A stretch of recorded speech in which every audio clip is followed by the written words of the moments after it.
1989년 겨울, 서울의 전화망이 갑자기 몸살을 앓기 시작했습니다. 하루에 수만 건씩 폭증하는 통화량, 평소보다 5만 건이나 늘어난 전화에 교환기는 과부하 직전까지 몰렸습니다. 도대체 무슨 일이지? 전화국 직원들은 머리를 싸맸습니다. 누구도 이유를 알 수 없었죠. 그리고 며칠 뒤 충격적인 사실이 밝혀졌습니다. 당시로서는 도저히 설명할 수 없었던 기묘한 현상.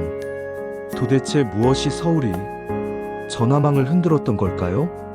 오늘은 그 놀라운 사건의 진실을 함께 파헤쳐 보겠습니다. 1980년대 말, 집에 전화기 하나쯤은 있어야 중산층이라 할 수 있던 시절, 거실 한켠 혹은 안방 구석에 자리 잡은 검은색 다이얼 전화기, 드르륵 드르륵 돌아가던 그 소리, 아직도 귓가에 들리시나요?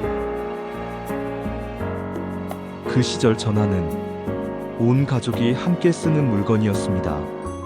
친구와 조금만 길게 통화해도 전화요금 폭탄 나온다, 다른 사람도 써야지 하는 잔소리가 따라붙었죠. 그런데 바로 이 무렵 청소년들 사이에 기묘한 소문이 퍼지기 시작했습니다. 야, 132번 알아? 거기 누르면 신기한 일이 벌어진대. 뭔데? 직접 해봐. 말로 설명 못해. 입에서 입으로, 쪽지에서 쪽지로 130이라는 숫자가 은밀하게 퍼져나갔습니다. 사실 이 번호는 이미 폐쇄된 번호였습니다. 원래라면 없는 번호입니다 라는 안내음만 나와야 했죠.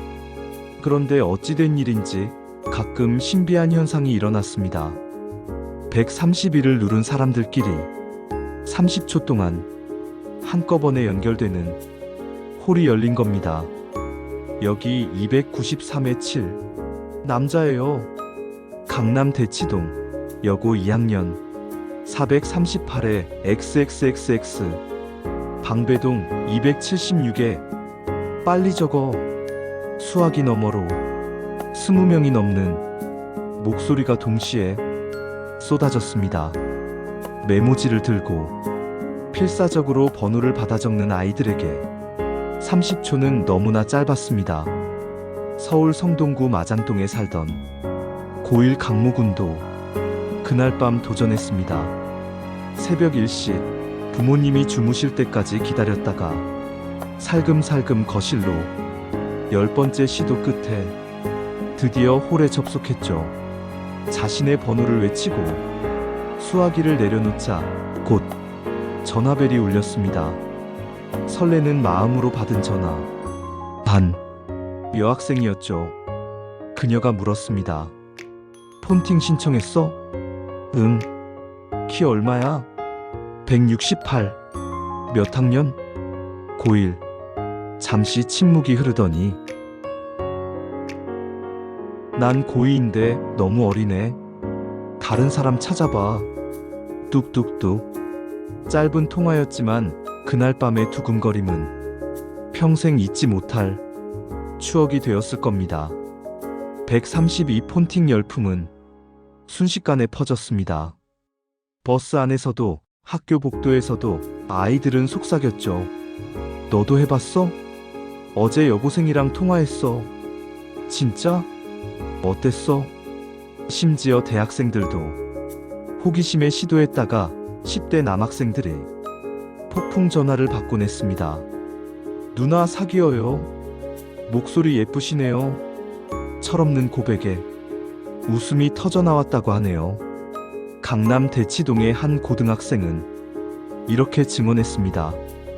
우리 반 남자애들은 다 알아요. 쉬는 시간마다 132 얘기뿐이에요. 하지만 이 즐거운 놀이가 곧 큰 문제를 일으켰습니다. 광화문 전신 전화국에 빨간불이 켜진 겁니다. 평소 하루 16만 건이던 통화량이 갑자기 21만 건으로 폭증. 무려 5만 건이나 늘어났습니다. 컴퓨터 가동률 90% 초과, 교환기는 과열되고 시스템은 마비 직전. 정작 급한 업무 전화는 연결조차 되지 않았습니다. 애 좀 찾아달라는 전화가 안 돼. 병원에 급한 연락을 해야 하는데. 시민들의 불만이 빗발쳤습니다. 서울전화국은 연일 대책회의를 열었습니다. 도대체 왜 이런 일이? 시스템 오류인가? 해킹이라도 당한 건가? 12월 1일 드디어 원인이 밝혀졌습니다.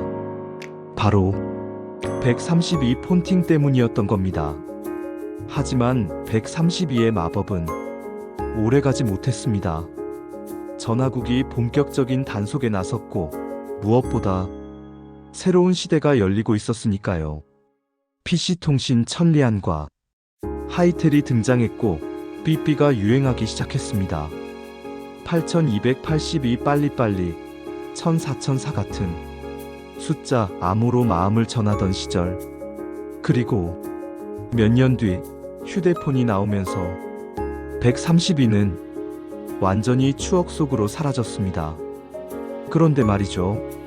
혹시 그때 132로 만난 인연 중에 지금까지 이어진 사람이 있지 않을까요? 30초의 기적이 만든 운명적 만남. 목소리 하나만으로 상대를 상상하며 전화번호 7자리에 모든 걸 걸었던 그 시절. 키 얼마? 몸무게는? 투박하지만 솔직했던 질문들. 지금 생각하면 웃음이 나지만 그땐 그게 전부였습니다. 지금은 어떤가요? 카톡, 인스타 같은 앱들로 전 세계 누구와도 손쉽게 연결되는 시대. 프로필 사진부터 직업, 학력, 취미까지. 우린 너무 많은 정보를 알고 시작합니다. 정보를 많이 아는 만큼 소통도 더 쉬워졌을까요? 132가 우리에게 남긴 건 이런 질문일지도 모릅니다. 단순한 연결과 소통하는 것은 정말 같은 걸까? 30초의 떨림이, 목소리 하나의 설렘이 하루 종일 주고받는 메시지보다 더 깊이 남을 수 있다는 것. 1989년 겨울, 서울을 뜨겁게 달궜던 132 폰팅. 기술은 엄청나게 발전했지만 사람의 마음, 그 설렘과 두근거림만큼은 35년 전이나 지금이나 똑같은 것 같습니다. 여러분에게도 132 같은 추억이 있으신가요? 그때 그 시절 가슴 뛰던 순간이 있으신가요? 오늘도 추억다방과 함께 해주셔서 감사합니다. 영상이 마음에 드셨다면 좋아요와 구독, 알림 설정도 부탁드립니다. 여러분의 작은 응원이 저희에게 큰 힘이 됩니다. 다음에도 더 따뜻한 이야기로 찾아뵙겠습니다.